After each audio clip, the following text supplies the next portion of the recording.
이거영득 최영득 원장입니다. 우리 이제 전국 단위자 사고 10개 전부 다 안내 드렸고요. 비교하는 방법도 안내 드렸어요. 이제 마지막이니까 정말로 어떻게 최종적으로 결정할 건지, 무엇을 신경 써야 할 건지 YDTI를 바탕으로, 그리고 일정표를 바탕으로 한번 점검해 볼까요? 시작해 보겠습니다. 자, 일단 이제 12월 첫째 주부터 시작하면 10개 전국 단위 자사고가 스타트됩니다. 가장 먼저 신경 써야 될 것보다 나의 성적이 과연 어느 정도가 유지되는지 확인을 해봐야 될 거다. 바로 중학교 내신 성적을 봐야 되는 거죠. 중학교 내신 성적을 본 다음에 무엇을 비교해야 되냐면 이 학교마다의 경쟁률을 잘 보고 비교하셔야 됩니다. 내가 B가 있다면 어느 곳을 써야 되는 것인가? 내가 혹시 피해야 될 곳은 있는가? 당연히 경쟁률 높은 보여지는 노란색에 해당되는 것들은 만약에 B가 있다면 절대 지원하면 안 되는 곳이다 라고 생각하면 좋을 것 같네요. 그러면 선생님 B가 있다면 어떻게 해야 되나요? 물어보신 경우가 있습니다. 그쵸. 이거 마치 그 요즘에 12시에 MBC FM4U에서 나오는 그 B의 신 이런 느낌인데, 아무튼 B가 있으면 어떻게 되나요? 넘어가 볼까요? 이렇게 생각한 것도 한번 생각해 볼 만합니다. 뭐냐면 재밌게도 이 학교들이 8일 날까지 결정이 납니다. 무슨 뜻인지 아셨죠? 이 친구들의 경쟁률을 보고 만약에 경쟁률이 심하게 높지 않다라고 하면 조금 모험을 볼 만하고요. 경쟁률이 엄청나게 높게 나타난다면 가급적이면 경쟁률이 적었던 학교를 지원하는 게 좋지 않을까 생각이 드는 거죠.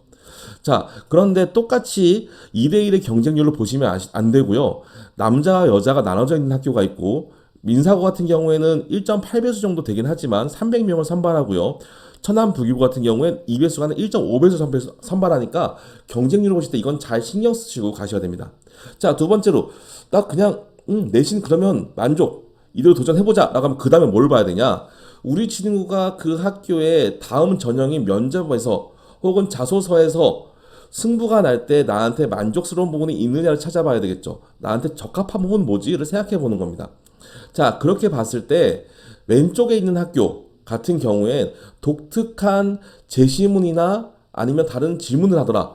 오른쪽에 있는 학교들은 대부분이 제시문을 주기보다는 자소서 중심의 면접을 하더라고 생각하면 좋겠습니다. 그래서 본인의 원하는 거에 맞게 채워나갔으면 좋겠다라는 거 다시 말씀드립니다. 자, 그래서 생각을 해보면요.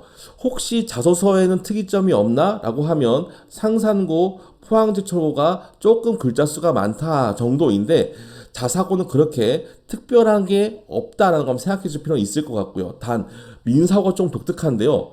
예전에는 엄청 길었지만 오히려 지금은 반대로 조금 줄어있다는 것도 재미있는 부분이긴 합니다. 그리고 추천서가 오히려 민사고에는 유일하게 남아있다는 것도 생각해 보셔야 되고요. 그 다음에 면접으로 들어가 보니까요. 상산고 같은 경우에는 두 가지 방에서 제시문이 주어지면서 면접이 진행된다. 현대청원고는 이공계나 일반기고 관계없이 두 모두 서류 검증과 함께 무당들이 나온다.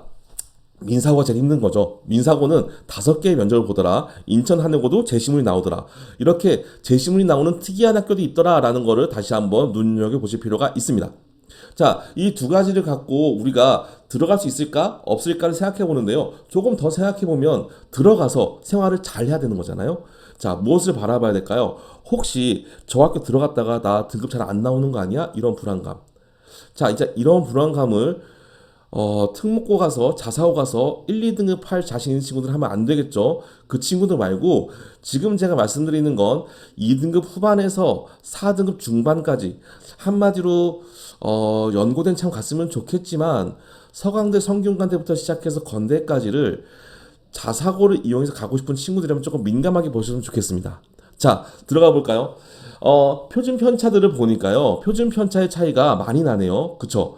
어떻게 많이 나냐면 상산고, 외대부고, 민사고 같은 경우에는 표준 편차가 3, 4, 10 요 안에 들어가요.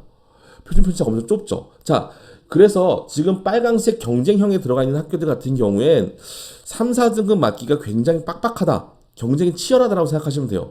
반대로 천안북이고 하늘고 김천고 광양철고 같은 경우에는 1, 2등급은 어려울지 몰라도 그래도 다른 학교에 비해서 3등급에서 4등급 정도 맞은 거는 열심히 한다면 가능하지 않을까라는 생각을 하면서 나의 텐션, 한마디로 저의 실력을 보면서 눈높이를 맞춰가면서 지원하지 않는 겁니다. 아셨죠?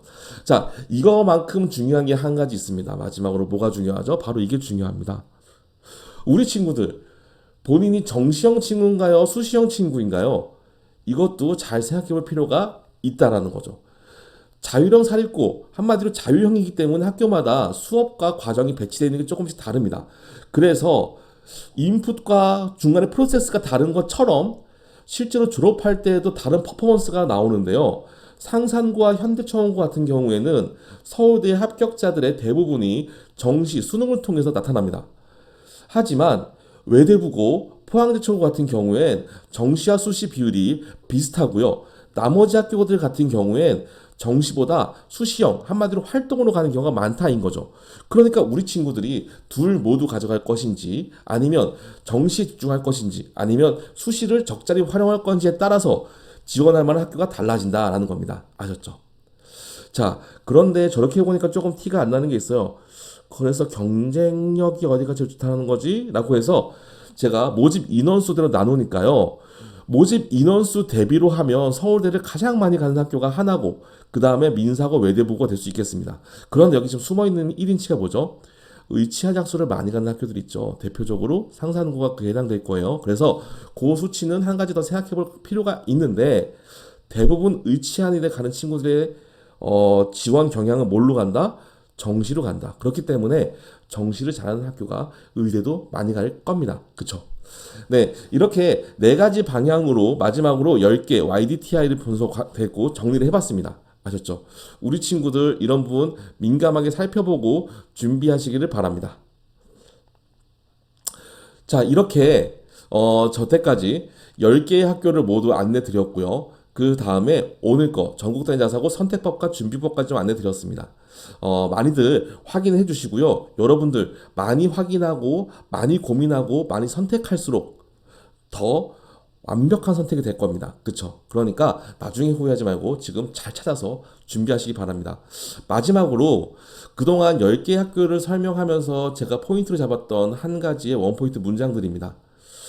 전부 다 이 의미들 한 번씩 보시면서 이런 의미 때문에 이 친구가 이렇게 얘기했겠구나 하고 한번 생각해 보신다면 준비하면서 선택하는데 조금 더 내 결정이 맞았구나라는 생각이 드실 겁니다. 아셨죠? 모두 화이팅입니다.